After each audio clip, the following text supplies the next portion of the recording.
สบายดีตอนเช้าท่านผู้ชมที่เคารพสบายดีท่านผู้ชมที่เคารพตอนท่านผู้ชมเข้าสู่การรายงานข่าวเช้าอันวันใหม่จากห้องข่าวโทรภาพแห่งชาติข่าวภาคเช้าในมื้อนี้กงกับวันพุธวันที่12 พฤศจิกายน 2025พบกับโฆษกพันงาสุธิพงศ์พร้อมด้วยข้าพเจ้าสุริวัลย์ผลเยี่ยมเจ้าสบายดีตอนเช้าพันงาสบายดี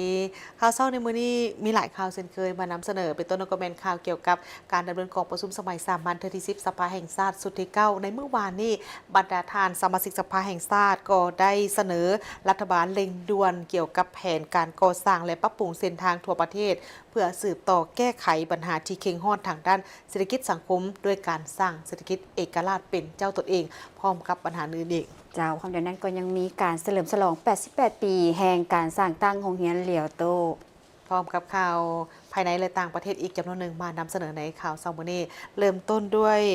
ข่าวเกี่ยวกับการดำเนินกองประชุมสมัยสามัญที่10สภาแห่งชาติสุดที่9ในมื้อที่2ของการดำเนินกองประชุมสภาบรรดาสมาชิกสภาแห่งชาติได้เสนอให้รัฐบาลเร่งด่วนใส่แผนการก่อสร้างและปรับปรุงเส้นทางทั่วประเทศสืบต่อแก้ไขปัญหาเข่งฮอดทางด้านเศรษฐกิจสังคมด้วยการสร้างเศรษฐกิจเอกราชเป็นเจ้าตนเองการดำเนินกองประชุมสมัยสามัญที่10ของสภาแห่งชาติสุดที่9ในวันที่11 พฤศจิกายนนี้ภายใต้การเป็นประธานของท่านนางสุนทร สยัญญักษ์รองประธานสภาแห่งชาติประธานสมาชิกสภาแห่งชาติได้สุ่มใส่ประกอบคำคิดเห็นใส่กับบทรายงานของรัฐบาลในหลายปัญหาที่สำคัญโดยรวมแล้วก็ได้เห็นดีเป็นเอกภาพต่อกับทิศทางแผนการและแสดงความสมเสยต่อกับผลงานที่รัฐบาลญาติมาได้ในระยะที่ผ่านมาพร้อมทั้งเสนอให้รัฐบาลสุ่มใส่แก้ไขบางปัญหาสำคัญโดยเฉพาะก็แม่นสภาพความยุ่งยากทางด้านเศรษฐกิจการเงินปรากฏการณ์เหย่าท่อในสังคมความยุติธรรมในสังคมชีวิตการเป็นอยู่ของประชาชนและอื่นๆท่านบุญล้วนสมศรีหาปัญญาสมาชิกสภาแห่งชาติเขต7แขวงสยบุรีได้เสนอให้รัฐบาลเบิ่งคืนในการกำหนดการพัฒนาที่มีผลกระทบต่อทรัพยากรธรรมชาติสร้างความบ่พอใจต่อกับการดำรงชีวิตของประชาชนที่ก่อให้เกิดมีปรากฏการณ์เหย่าท่อต่างๆเบิ่งคืนการกำหนดแผนการให้จ่าแจ้งเหมาะสมตามทิศทางสร้างเศรษฐกิจเอกราชเป็นเจ้าตนเอง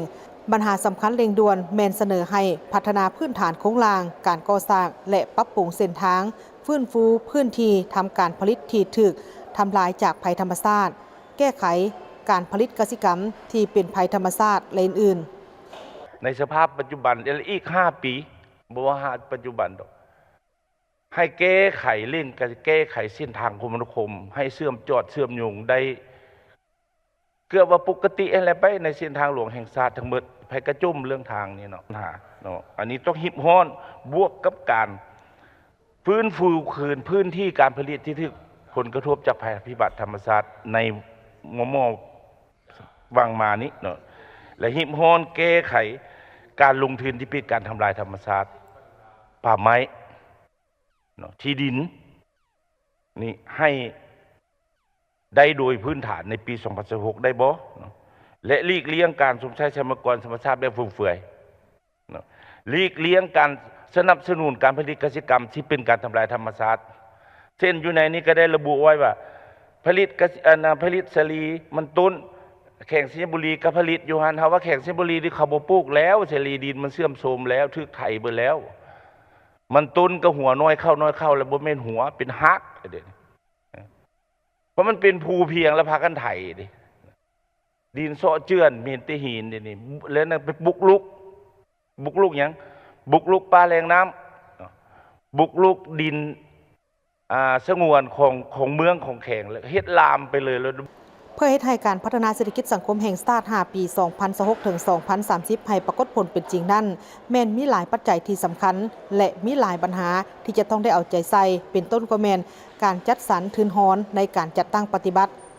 ท่านสุขสวรรค์ไสสมบัติสมาชิกสภาแห่งชาติเขต13แขวงสวรรณเขตได้เสนอให้รัฐบาลเห็นความสำคัญในการพัฒนาทรัพยากรมนุษย์การพัฒนาชนบทให้มีความเข้มแข็งและสืบต่อแก้ไขปัญหาเข่งห้อนทางด้านเศรษฐกิจสังคม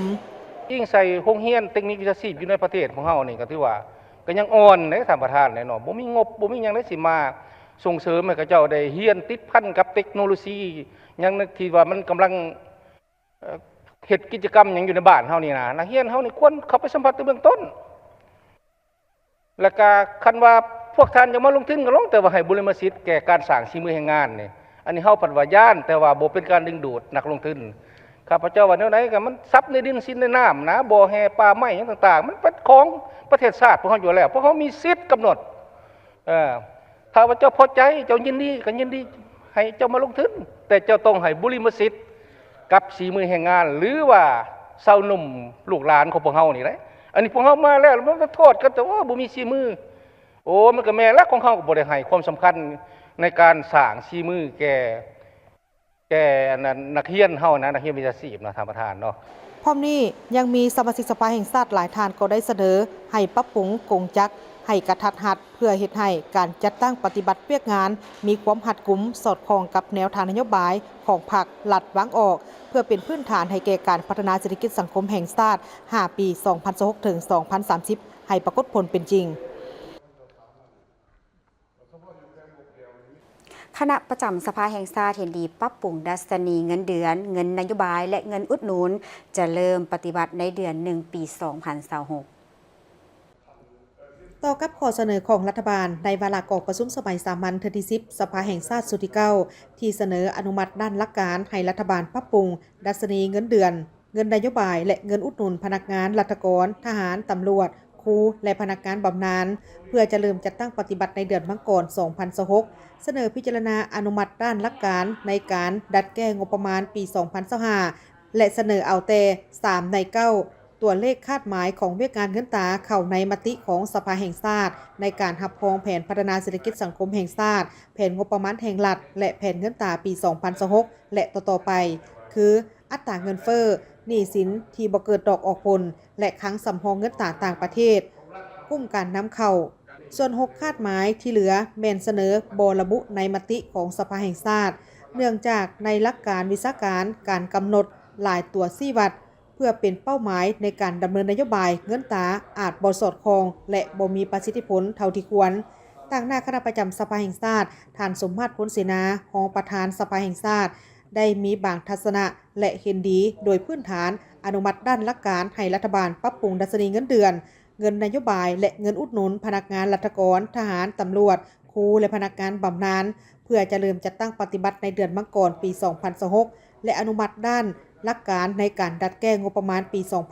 2025ต่อกับข้อเสนอของรัฐบาลอยู่ในบทรายงานของรัฐบาลท่านนายกได้มีข้อเสนอ3ข้อดังนี้ 1. ขออนุมัติด้านหลักการให้รัฐบาลปรับปรุงดัชนีเงินเดือนเงินนโยบายหรือเงินอุดหนุนให้พนักงานราชการทหารตำรวจและพนักงานบำนาญเพื่อจะเริ่มจัดตั้งปฏิบัติในเดือน1 ปี 2026 2. ขอการพิจารณาด้านหลักการในการดัดแก้งบประมาณปี 2025ซึ่งรัฐบาลได้เสนอสภาแห่งชาติแล้วต่อขอเสนอ2ข้อดังกล่าวข้างถึงนั้นคณะประจำสภาแห่งชาติเห็นดีโดยพื้นฐานแต่รายละเอียดให้ซึ่งต่อคนควรและมีคำเห็นต่อกองประชุมครั้งนี้ต่อกับการปรับปรุงดัชนีเงินเดือนนี้ท่านแดงปทุมทองสมาชิกสภาแห่งชาติเขต18แขวงไซสมบูรณ์แสดงความเห็นดีและเชื่อว่ารัฐบาลจะมีการจัดสรรปันส่วนเงินแต่ละบ่วงเป็นอย่างดีเพื่อให้สามารถบริหารได้ตามแผนการเสนอของรัฐบาลว่าอยากเพิ่มเงินเดือนอันนี้ครับเจ้าบ่คัดของว่ารัฐบาลต้องฮู้ว่าเงินที่บริหารมาแล้วประเทศนี่มีอันใดเป็นส่วนแห่ไว้เพื่อพัฒนาอันใดไว้ฉุกเฉินอันใดไว้สิแก้เวียกจำเป็นเวียกลงทุนอันใดสิมาเป็นเงินเดือนครับเจ้าเชื่อว่าเพิ่นมีแล้วที่เพิ่นจังกะนั่นนี่ครับเจ้าเห็นดีนำสภาแห่งชาติสุดที่พร้อมพิจารณาและค้นคว้าอย่างละเอียดและรอบคอบเพื่อรับประกันในการจัดตั้งปฏิบัติที่มีประสิทธิผลกองประชุมสัมมนาทฤษฎีระหว่างพรรคประชาชนปฏิวัติลาวและพรรคคอมมิวนิสต์จีนครั้งที่13ซึ่งได้เปิดขึ้นในมื้อวันที่10 พฤศจิกายน 2025นี้ที่นครปากเซแขวงจำปาสักโดยการเป็นประธานร่วมของสหายกี่แก้วไข่คำพิทูลกรรมการกรมการเมืองศูนย์กลางพรรครองนายกรัฐมนตรี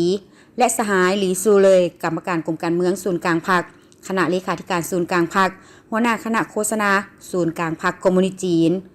ในกองประชุมมีสหายคำพันธ์เพื่อยวงศ์คณะเลขาธิการศูนย์กลางพรรคหัวหน้าคณะโฆษณาโฮมศูนย์กลางพรรค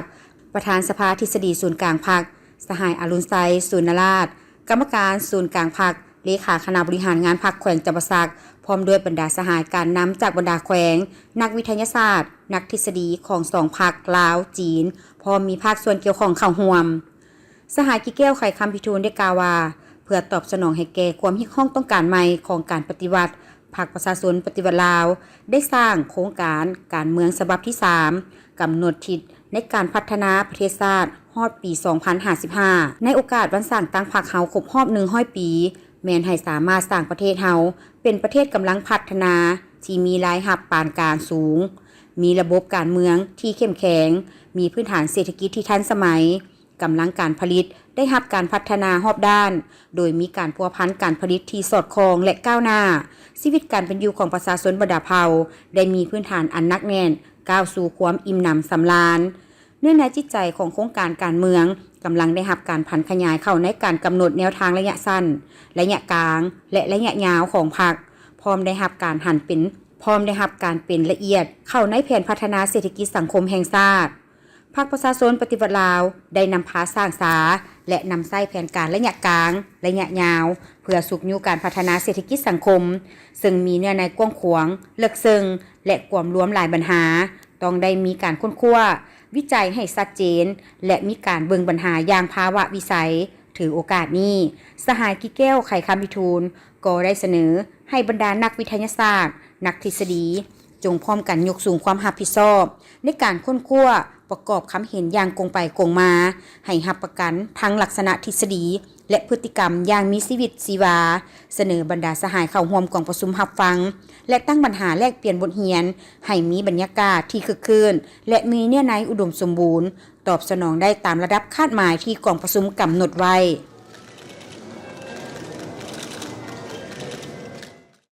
ไปต่อที่งานเฉลิมฉลอง 88 ปีแห่งการสร้างตั้งโรงเรียนมส.เลียวโตซึ่งจัดขึ้นในตอนเช้าของวันที่ 11 พฤศจิกายน 2025 โดยการเข้าร่วมของทานอาจสะพังทองศรีพันดอนเจ้าของนครหลวงเวียงจันทร์ทานบัวละพาสันติคงคาประธานสมาคมจีนนครหลวงเวียงจันทร์มีประธานสมาคมชาวจีนพ้นทะเลประจำลาวคณะศิษย์เก่าเลียวโตครูอาจารย์ผู้ปกครองน้องนักเรียนและแขกถึกเชิญท่านสมประสงค์จันทวงศ์ประธานกลุ่มโรงเรียนสอนภาษาจีนทั่วประเทศทั้งเป็นประธานโรงเรียนมส.เลียวโตกล่าวว่าโรงเรียนแห่งนี้ได้สร้างตั้งขึ้นในปี 1937 เป็นโรงเรียนที่มีการเรียนการสอนหลักสูตร 2 ภาษาคือภาษาลาวภาษาจีนสร้างตั้งโดยผู้อาวุโสชาวจีนที่อาศัยอยู่นครหลวงเวียงจันทร์ซึ่งอยู่ภายใต้การคุ้มครองสีน้ำของสมาคมจีนนครหลวงเวียงจันทร์ปัจจุบันมีอายุการสร้างตั้ง 88 ปีในระยะเวลา 88 ปีผ่านมาได้มีการยกย้ายเพื่อขยายเติมเป็นจำนวน 7 ครั้งมาฮอดปี 1966 จึงได้ยกย้ายมาในที่ตั้งปัจจุบันในโรงเรียนศึกษาปี 2025-2026 นี้โรงเรียนมีจำนวนพนักงานครูอาจารย์ทั้งหมด 215 คนผ่านมาได้รับความช่วยเหลือสนับสนุนจากรัฐบาลลาวรัฐบาลจีนก็คือองค์การชาวจีนพ้นทะเลแห่งสาธารณรัฐประชาชนจีนศูนย์แลกเปลี่ยนและความมือด้านภาษาของกระทรวงศึกษาธิการและกีฬาสป.จีนสถานเอกอัครราชทูตจีนประจำสปป.ลาวชาวจีนผู้อาวุโสและนิสิตเก่าโรงเรียนซึ่งในแต่ละปียังได้ส่งครูอาจารย์มาช่วยเหลือศิษย์สอนภาษาจีนหลาย10 คนเฮ็ดให้น้องเรียนมีพื้นฐานความรู้ภาษาจีนที่แข็งแกร่งสามารถไปศึกษาเรียนต่อชั้นปริญญาอยู่ประเทศจีนได้อย่างสำเร็จเริ่มตั้งแต่ปี 2004 เป็นต้นมาโรงเรียนได้ปลูกฝังน้องนักเรียนจบชั้นมัธยมตอนปลายเป็นจำนวนทั้งหมด 1,724 คนและได้ส่งต่อศึกษาเรียนชั้นปริญญาตรีอยู่ประเทศจีนเป็นจำนวน 516 คนนักศึกษาอีกจำนวนหลายก็ได้เข้าเฮ็ดเวียกตามแขนงการภาคส่วนต่างๆเพื่อนำใช้วิชาความรู้ที่ตนได้ศึกษามาเข้าในการประกอบส่วนพัฒนาบ้านเกิดเมืองนอนของตนสำหรับแผนปฏิบัติเวียกงานใน 5 ปีต่อหน้าของโรงเรียนมส.เลียวโตแม้จะปลูกสร้างอาคารหลังใหม่ทดแทนอาคารหอสมุดหลังเก่าให้เป็นอาคาร4 ชั้นเพื่อนำใช้เป็นห้องการครูรวมหอสมุดและหอพิพิธภัณฑ์ประวัติศาสตร์โรงเรียนปลูกสร้างอาคารเรียนอนุบาลและอาคารห้องการบางส่วนหลังใหม่ทดแทนหลังเก่าสร้างตั้งโรงเรียนวิชาชีพเลียวโตและอื่นๆสำหรับกิจกรรมในการเฉลิมฉลองในครั้งนี้ประกอบมีการแสดงศิลปะวรรณคดีของครูอาจารย์น้องนักเรียนภายในมส.เลียวโตซึ่งในการแสดงบทฟ้อนที่แสดงถึงวรรณ วัฒนธรรมของจีนลาวที่สร้างความบึกบานมวลซืนแก่ผู้เข้าร่วมนอกจากนั้นยังมีการแสดงรูปภาพผลงานการเคลื่อนไหวการจัดตั้งปฏิบัติตลอด88ปีผ่านมาตื่มอีก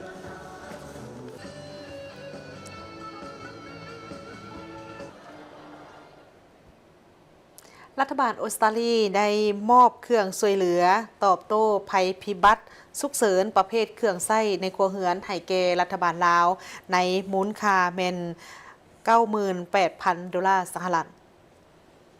พิธีมอบรับดังกล่าวนี้แม่นมีขึ้นอยู่ที่สนามบินสากลปะไตในเช้าของวันที่11 พฤศจิกายน 2025 นี้โดยการกล่าวมอบของท่านนางเมแกนจอนเอกอัครราชทูตออสเตรเลียประจำลาวพร้อมด้วยพลจัตวา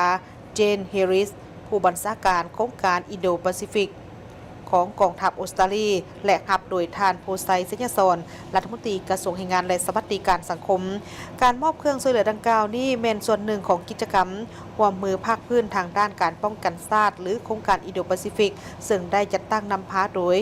กองทัพป้องกันชาติของออสเตรเลียเพื่อเสริมสร้างการร่วมมือและสร้างความเข้มแข็งในทั่วภาคพื้นอินโดแปซิฟิกและช่วยเหลือทางด้านมนุษยธรรมที่นำส่งโดยเรือบินC-130ของกองทัพออสเตรเลียซึ่งมีมูลค่าแม่น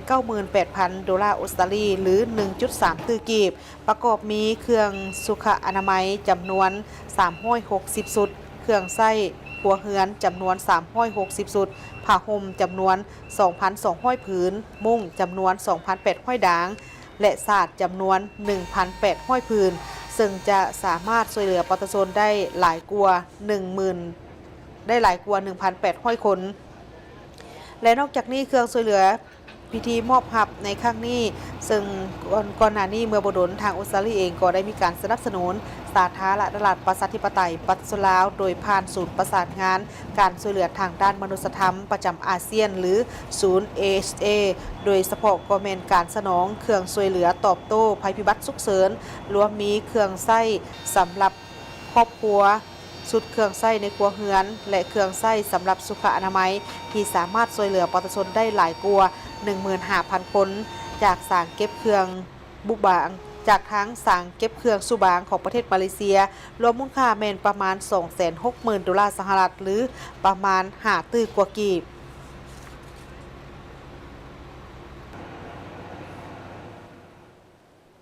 ในวันที่ 11 พฤศจิกายน 2025 ที่องค์การอัยการประชาชนสูงสุดได้จัดพิธีประกาศการแต่งตั้งของหัวหน้าองค์การอัยการประชาชนสูงสุดโดยภายใต้การเป็นประธานของทานไซสนะโคตรภูธรหัวหน้าองค์การอัยการประชาชนสูงสุดในพิธีทานนางกัญญาแสงแก้ววงพระจันทร์ห้องหัวหน้ากลุ่มคุ้มครองพนักงานต่างหน้าคณะจัดตั้งศูนย์กลางภาคได้ผ่านรัฐดำรัสของประธานประเทศแห่งสาธารณรัฐประชาธิปไตยประชาชนลาวฉบับเลขที่ 215/ปปทลงวันที่ 4 พฤศจิกายน 2025 ว่าด้วยการแต่งตั้งของหัวหน้าองค์การอัยการประชาชนสูงสุดคือทานนางพรทิพย์สาวลีหัวหน้ากรมจัดตั้งพนักงานองค์การอัยการประชาชนสูงสุดขึ้นเป็นห้องหัวหน้าองค์การอัยการประชาชนสูงสุดนอกจากนี้ยังได้ประกาศการซับซ้อนและแต่งตั้งหัวหน้ากรมจัดตั้งพนักงานและรักษาการหัวหน้าสถาบันค้นคว้าและฝึกอบรมอัยการคนใหม่ในโอกาสดังกล่าวทานไซสนาโคตรภูธรได้ให้ทิศชี้นำต่อบรรดาทานที่ได้รับตำแหน่งใหม่โดยเน้นให้สืบต่อเพิ่มทวีกำลังแหงและสุมสติปัญญาเข้าในการปฏิบัติหน้าที่การเมืองที่ภาครัฐมอบหมายให้และเพิ่มทวีกำลังแหงความสามัคคีภายในความเป็นแบบอย่างนำหน้าในการชี้นำพาเด็ดขาดในการปฏิบัติหน้าที่เวียกงานบนหลักการเฮ็ดเวียกเป็นหมู่คณะเพื่อตอบสนองได้กับความเรียกร้องต้องการของหน้าที่การเมืองเวียกงานอัยการในระยะใหม่พร้อมนี้ยังได้เรียกร้องให้พนักงานลักแรงนำพาทุกขั้นจงเสิร์ชสู่ความเป็นแบบอย่างนำหน้าในการชี้นำพาและจัดตั้งปฏิบัติหน้าที่เวียกงานที่ภาครัฐมอบหมายให้โดยเฉพาะการนำพาจัดตั้งปฏิบัติเวียกงานที่ตามกฎการปฏิบัติและเคารพกฎหมายและสั่งฟ้องผู้ถูกหาขึ้นศาลตัดสินให้ได้รับผลสำเร็จ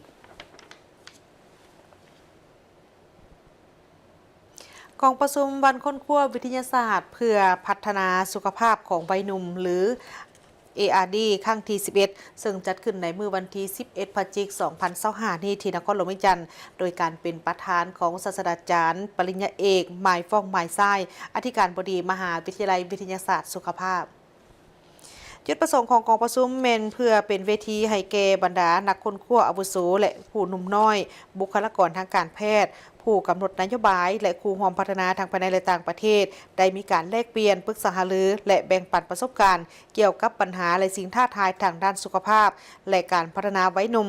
ปีนี้กองประชุมเมนได้จัดขึ้นภายใต้หัวข้ออุปสรรคและสิ่งท้าทายในการพัฒนาสุขภาพวัยหนุ่ม ความพิการความเสมอภาพระหว่างหญิงชาย สุขภาพทางเพศ และสุขภาพเจริญพันธุ์เพื่อบรรลุเป้าหมายแผนงานปี 2030 และระบบนิเวศ มีผู้เข้าร่วมซึ่งมีผู้ต่างหน้าจากทางภาคส่วนต่างๆ ของรัฐบาล บรรดากระทรวงและองค์การอ้อมข้างกระทรวง มหาวิทยาลัย สถาบันค้นคว้าสมาคมคนพิการ องค์การจัดตั้งสากลประจำลาว และผู้ร่วมงานทางด้านการพัฒนาสุขภาพ จากหลายประเทศในทั่วโลกได้เข้าร่วมทั้งแบบซึ่งหน้าและแบบออนไลน์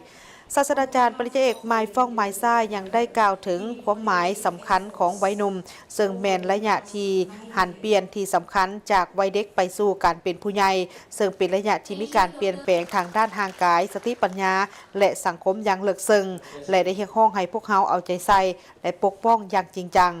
ในสาธารณรัฐประชาธิปไตยปฏิเสธลาวสาวหนุ่มที่มีอายุแต่10 ถึง 24 ปีแม่นกวมเอา30 ส่วนห้อยของพลเมืองทั้งหมดแล้วใดก็ตามพวกเขาต้องได้ยอมรับถึงความเป็นจริงที่น่าเป็นห่วงซึ่งเรียกร้องให้มีความเอาใจใส่อย่างรีบด่วนการสำรวจแห่งชาติคาดคะเนว่าสาธารณรัฐประชาธิปไตยปฏิเสธลาวมีพลเมืองที่มีความพิการ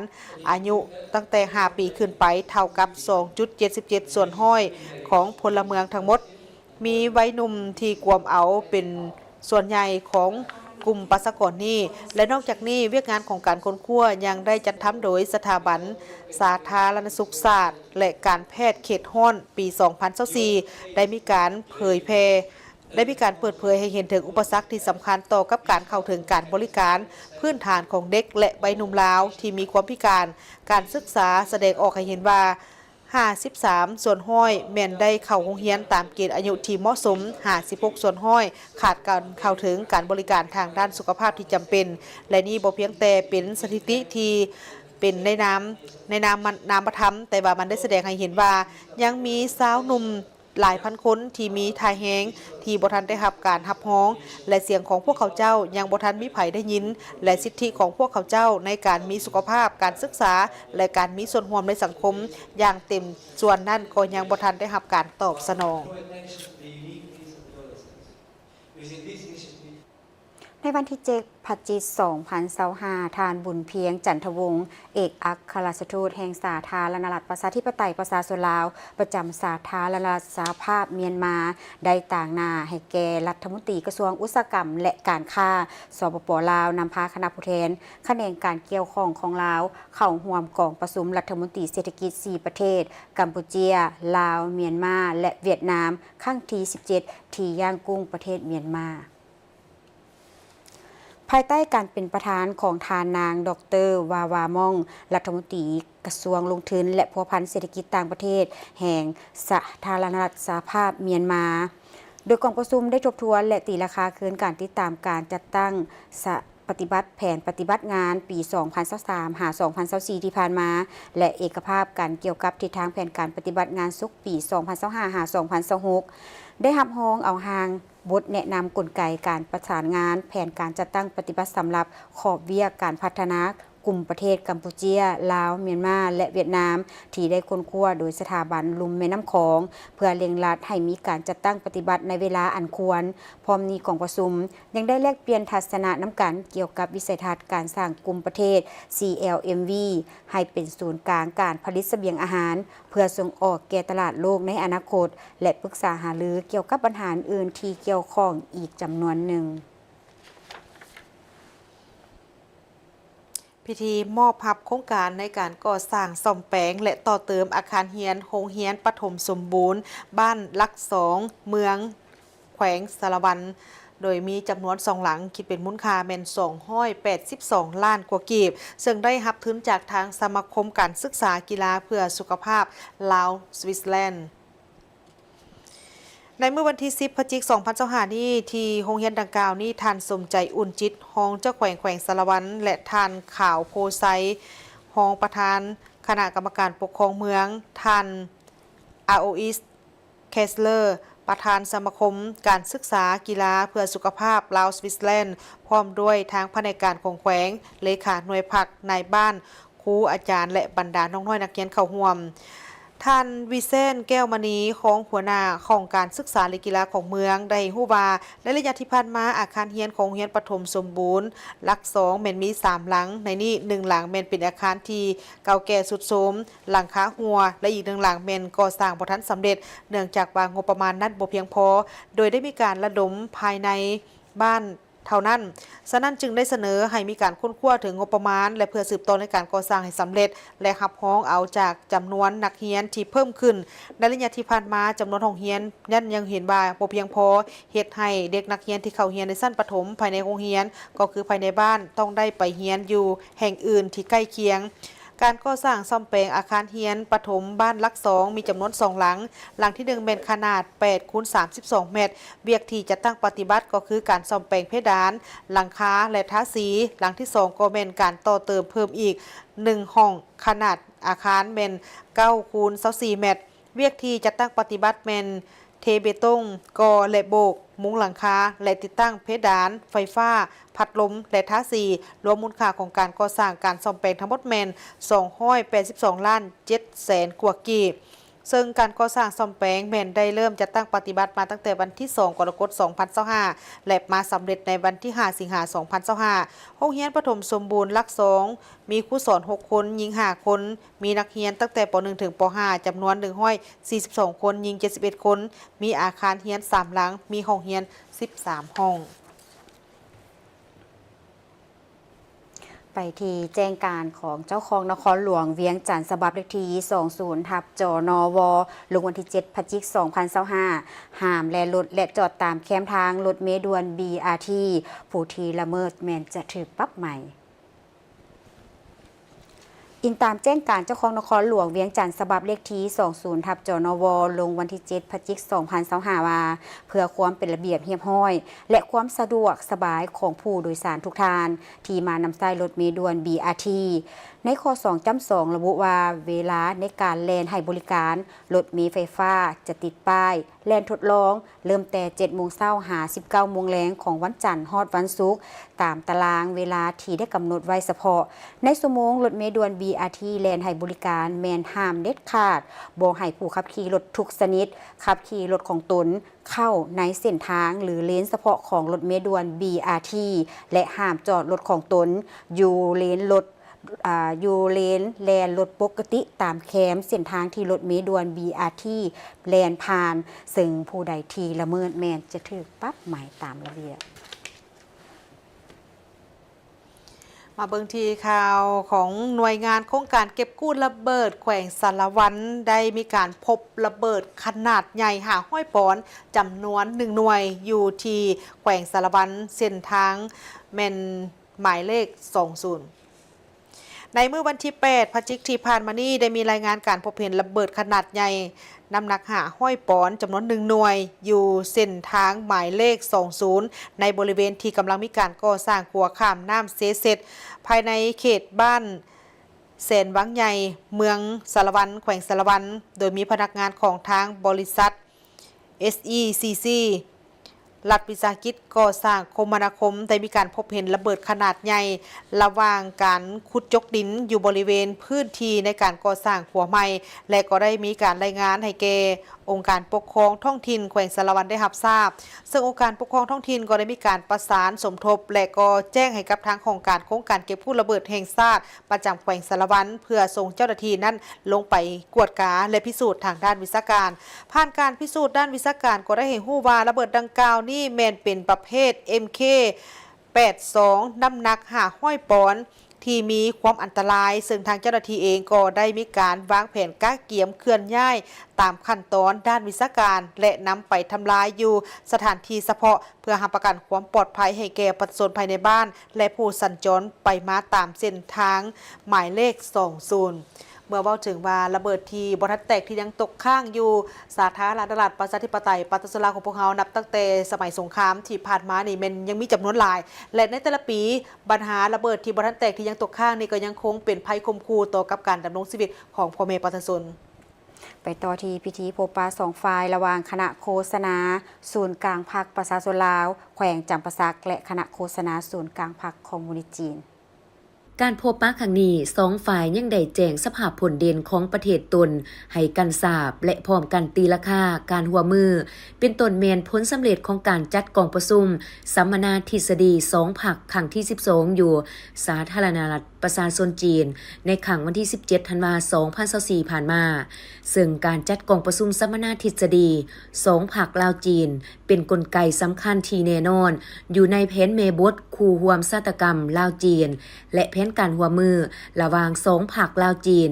ที่การนำขันสูงสุดของ2 พรรค2 รัฐได้ถือสำคัญและกลายเป็นเวทีที่สำคัญในการแลกเปลี่ยนบทเรียนทางด้านทฤษฎีและพฤติกรรมของ2 พรรคลาวจีน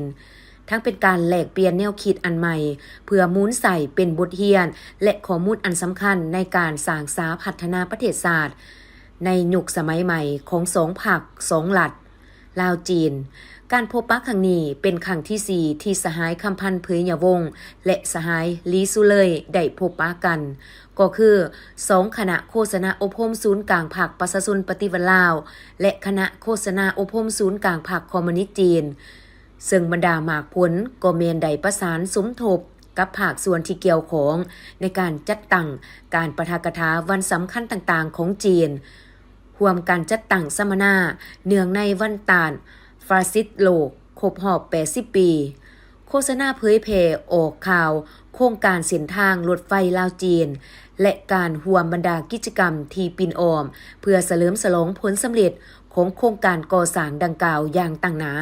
นอกนั้นฝ่ายจีนยังได้ให้การช่วยเหลือในการฝึกอบรมทางด้านวิชาการในหัวข้อเฉพาะต่างๆในระยะสั้นให้พนักงานโฆษณาอบรมลาววารสารอรุณใหม่ของพรรคประชาชนปฏิวัติลาวกับวารสารซิวซือของศูนย์กลางพรรคคอมมิวนิสต์จีนก็ได้มีการพัวพันพบปะแลกเปลี่ยนและแลกเปลี่ยนบทเรียนการเคลื่อนไหวเวียกงานวารสารซึ่งกันและกัน2 ฝ่ายได้ร่วมกันอย่างต่างหนาในการเผยแผ่มูลเสื่อการพัวพัน2 ฝ่ายลาวจีนอย่างต่อเนื่องติดพันกับการพันขยายแผนเมบทคู่ร่วมชาตกรรมลาวจีนเข้าสู่ชีวิตจริงด้วยผลสำเร็จเป็นอย่างดีพร้อมนี้2 ฝ่ายยังได้เสนอทิศทางการหัวมือในต่อหน้าเพื่อสืบต่อการพัวพันหัวมือให้หัดแน่นมั่นคงทะนงแกนและสืบต่อก้าวขึ้นสู่ระดับสูงกว่าเก่าเจ้าแขวงจำปาสักได้โอลมกับทัพนักกีฬาในการก้าเกี่ยมความพร้อมที่จะเข้าร่วมการแข่งขันกีฬาแห่งชาติและอย่างการเข้าร่วมแข่งขันนักกีฬาทุกสหพันธ์ต้องมีวินัยมีน้ำใจเสียสละมีความอดทนและมีความรับผิดชอบต่อหน้าที่ของตนทุ่มเทพละกำลังเทคนิคเฉพาะตัวเวลาแข่งขันก็เฮ็ดให้สุดความสามารถหูได้หูเสียสู้ด้วยน้ำใจนักกีฬาครูฝึกทุกสหพันธ์กีฬาต้องเอาใจใส่แนะนำเทคนิคในการแข่งขันเพื่อญาติให้ได้เหรียญต่างๆตามขาดหมายที่วางไว้นอกนี้ก็ได้เอาใจใส่ประสานสมทบกับเจ้าภาพต้นตอแมนสถานที่พักเศร้าเพื่อเฮ็ดให้การเคลื่อนไหวมีความสะดวกว่องไวการแข่งขันกีฬาทุกประเภทต้องมีการโฆษณาเผยแพร่ให้กว้างขวางและเชิญชวนคนจำปาสักที่อาศัยอยู่นครหลวงเวียงจันทน์ให้เขาร่วมส้มร่วมเสียเป็นกำลังใจให้นักกีฬาเพื่อญาติให้ได้ชัยชนะมาให้พ่อแม่พี่น้องชาวแขวงจำปาสักจากนั้นทานคำเผาเมืองวงศาห้องหัวหน้าแผนกศึกษาธิการและกีฬาแขวงรายงานว่าการเข้าร่วมงานแข่งขันในงานกีฬาแห่งชาติครั้งที่12แขวงจำปาสักได้กำหนดเอา2 หาประเภทกีฬาเข้าร่วมการแข่งขันก็คือบานเตะซ้ายยิงแลนล่านซ้ายยิงลอยน้ำซ้ายยิงมวยลาวมวยสากลมวยวูซูซ้ายยิงมวยเทควันโดฝ่ายซ้ายยิงบันทรงนิคมและหาดซ้ายประเภทซ้ายยิงเปตังซ้ายยิงนาเก็กซ้ายยิงหมักคางซ้ายยิงหมักเซึกซ้ายยิงกระต่อและซีลอนซ้ายยิงบานบ่วงซ้ายยิงปิงปองซ้ายยิงหมากแหล่ซ้ายยิงรถถีบซ้ายคาราเตโดซ้ายยิงเพาะกายซ้ายยิงกีฬาดอกปีกไก่ซ้ายยิงกีฬายิงปืนซ้ายยิงสนุกเกอร์ประเภทซ้ายปัญจักศีลัดซ้ายยิงมวยปั่มซ้ายยิงยกน้ำหนักซ้ายยิงสอบเทนนิสซ้ายยิงและกอล์ฟซ้ายยิง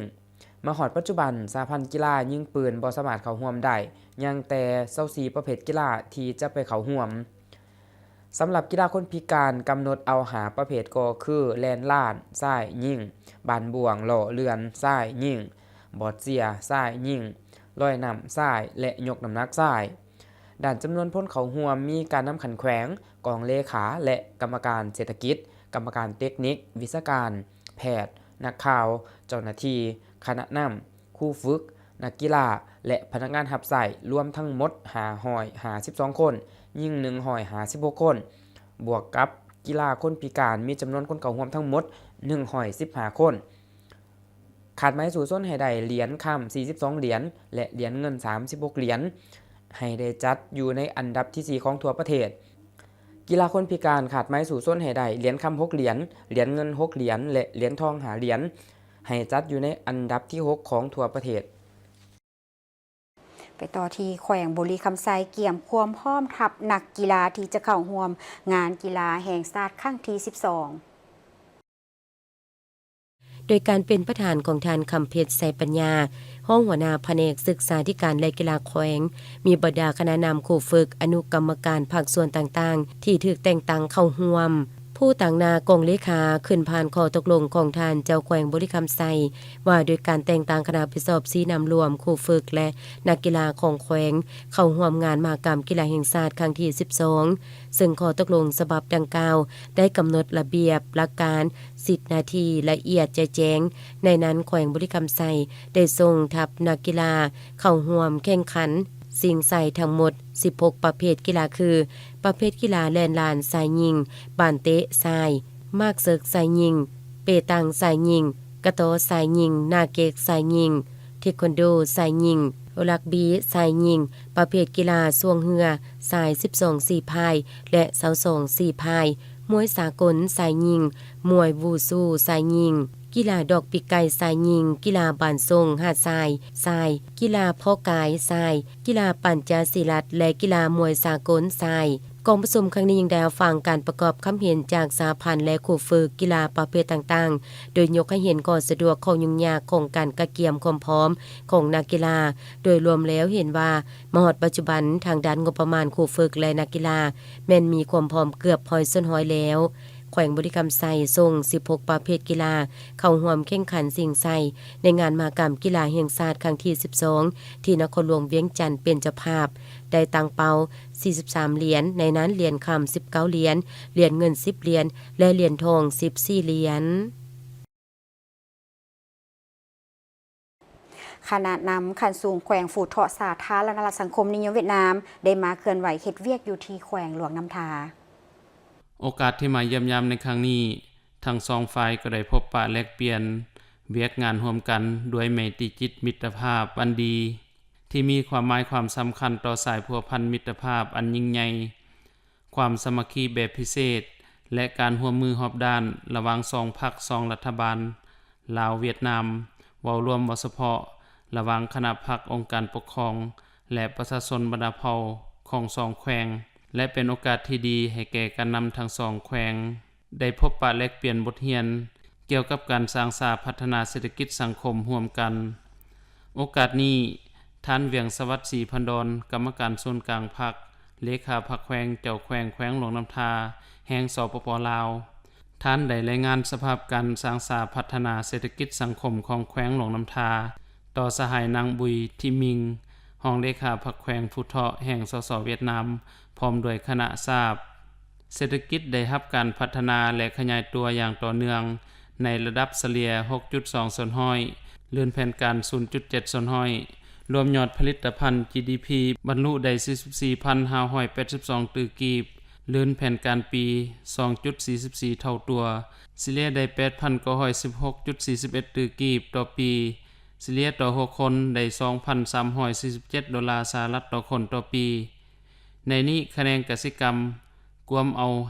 52.90 ส่วนห้อยของ GDP อุตสาหกรรมกวมเอา 26.11 ส่วนห้อยของ GDP การบริการกวมเอา 20.20 ส่วนห้อยของ GDP และภาษีอากรกวมเอา 0.69 ส่วนห้อยของ GDP 5 ปีผ่านมาได้รับการลงทุนของรัฐ ขององค์การจัดตั้งสากลและเอกชนภายในและต่างประเทศเข้าในการพัฒนาเศรษฐกิจสังคมของแขวงทั้งหมด 1,337 โครงการมูลค่าการลงทุน 11,145.27 ตื้อกีบในนี้การลงทุนของรัฐรวมเอา4ส่วนห้อยการช่วยเหลือทางการเพื่อพัฒนา90ส่วนห้อยจากนั้นทั้งสองแขวงก็ได้สืบต่อพัวพันร่วมมือกันในต่อหน้าเพื่อเฮ็ดให้การพัวพันร่วมมือก้าวเข้าสู่ลวงเลิกเกิดดอกออกผลและเป็นรูปธรรมตัวจริงเป็นต้นแม้นได้เสนอเพิ่มทวีสืบต่อแต่งตั้งคณะผู้แทนขั้นสูงขั้นวิชาการไปเยี่ยมยามและแลกเปลี่ยนบทเรียนเกี่ยวกับการปกปักรักษาและสร้างสรรค์พัฒนาร่วมกันให้เป็นปกติสืบต่อสุขอยู่วิสาหกิจของรัฐของเอกชนไปศึกษาความเป็นไปได้โครงการลงทุนพัฒนาแขวงหลวงน้ำทาในกิจกรรมต่างๆตามท่าแหงและความอาจสามารถของการลงทุนต่างๆสำหรับทุนการศึกษาที่สองแขวงได้ช่วยแก่แขวงหลวงน้ำทาในระยะผ่านมาเช่นแขวงฟูเทาะช่วยกันก่อสร้างระดับชั้นสูงปริญญาตรีและแขวงวิงฟุกก่อสร้างในระดับชั้นสูงปริญญาตรีปริญญาโทในต่อหน้าเสนอให้แขวงฟูเทาะช่วยก่อสร้างระดับชั้นสูงปริญญาตรีปริญญาโทหรือปริญญาเอกอิงตามเงื่อนไขตัวจริงเพื่อให้มีความรับประกันสอดคล้องตามระบบการศึกษาและความต้องการทางด้านวิชาเฉพาะของแขวงหลวงน้ำทาได้มีการจัดฝึกอบรมบำรุงยกระดับทฤษฎีแนวทางของพรรคให้แก่สมาชิกพรรคพนักงานลักแรงอ้อมข้างเมืองหลาแขวงอุดมไซในโอกาสนี้สหายนางมณีจันทร์วิไลจิตได้มีคำเห็นกล่าวเปิดพิธีและจุดประสงค์เพื่อเหตุให้พนักงานรัฐกรมีความรับรู้เข้าใจโดยพื้นฐานเกี่ยวกับลัทธิมาร์กเลนินมูลเชื่อของชาติลาวการสร้างและบูรณะระบบประชาธิปไตยประชาชนตามทิศสังคมนิยมความเข้าใจเกี่ยวกับแนวทางนโยบายของพรรคโดยเฉพาะแมนแนวทางเปลี่ยนแปลงมารอบด้านอย่างมีหลักการของพรรคแนวทางเศรษฐกิจของพรรคที่กำหนดไว้ในมติของประชุมใหญ่ครั้งที่11ของพรรคแนวทางหันเป็นอุตสาหกรรมและทันสมัยอยู่ประเทศเฮาแนวทางพัฒนาเศรษฐกิจสังคมติดพันกับการพัฒนาวัฒนธรรมสังคมการสร้างหลักแห่งกฎหมายภายใต้การนำพาของพรรคและแนวทางป้องกันชาติป้องกันความสงบทั่วปวงส่วนรอบด้าน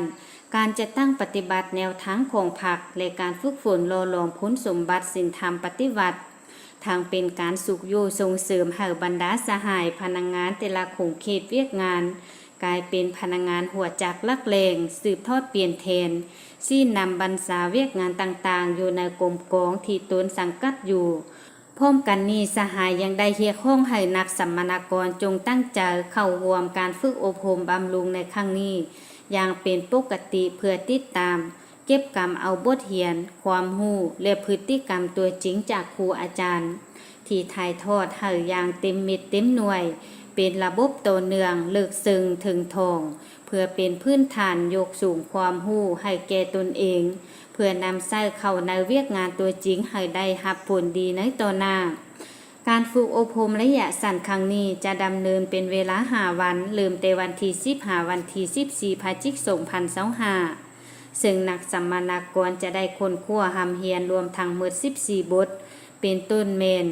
พื้นฐานความรู้เกี่ยวกับทฤษฎีมาร์กเลนินและแนวทางแผนนโยบายของพรรคทางเป็นการปรับปรุงทัศนลักษณ์มั่นชนชั้นกรรมกรคุณสมบัติศีลธรรมปฏิบัติให้หนักแน่นกว่าเก่ายกสูงความสามารถในการจะตั้งพันขยายแนวทางของพรรคให้ถูกต้องสอดคล้องกับเงินไขตัวจริงของกระทรวงองค์การแขนงการและท้องถิ่นของตนได้มีพิธีมอบหับใบยั่งยืนหน่วยผักปลอดสารเข้มแข็งนักแน่นประจำปี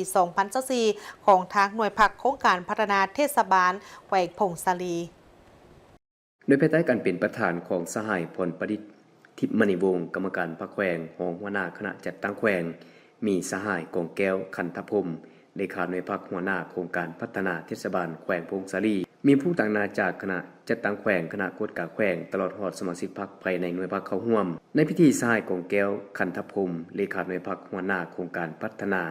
เทศบาลแขวงพงศาลี ได้ขึ้นผ่านบทสรุปของหน่วยพักโครงการพัฒนาเทศบาลแขวงพงศาลีหน่วยพักปลดใส่เข้มแข็งนักแน่นและทิศทางแผนการต่อหน้าซึ่งสหายได้ยกให้เห็นผลงานด้านดีด้านอ่อนและตั้งหน้าในการชี้นำนำพาการก่อสร้างหน่วยพักปลดใส่เข้มแข็งและหนักแน่นจุดอ่อนของทางและบางบทเรียนที่ทดทนได้ในระยะที่ผ่านมาซึ่งปัจจุบันพนักงานทั้งหมดมี13สหายหญิง3สหายในนี้สมาชิกพรรคสมบูรณ์มี12สหายหญิง1สหายจากนั้นต่างหน้าคณะจัดตั้งแขวงขึ้นผ่านมติตกลงว่าด้วยการอนุมัติมอบใบยั่งยืนให้โครงการพัฒนาเทศบาลแขวงพงศาลีเป็นหน่วยพักปลอดใส่เข้มแข็งและนักแน่นประจำปี 2024เป็นเกียรติขึ้นมอบโดยสหายพลประดิษฐ์ทิพย์มณีวงศ์กรรมการพรรคแขวงรองหัวหน้าคณะจัดตั้งแขวงและคือนับโดยสหายกองแก้วคันธภูมิเลขาหน่วยพักหัวหน้าโครงการพัฒนาเทศบาลแขวงพงศาลีทางบนี้คือการรายงานข่าวเศร้าอรุณใหม่จากของข่าวโทรภาพแห่งชาติขอบใจที่บรรทานให้เกียรติติดตามรับชมข่าวและพบกันได้ใหม่ในการรายงานข่าวภาคต่อไปส่วนข่าวภาคนี้โฆษกทั้งสองพร้อมกับทีมข่าวเศร้าลาท่านผู้ชมไปก่อน สบายดี สบายดี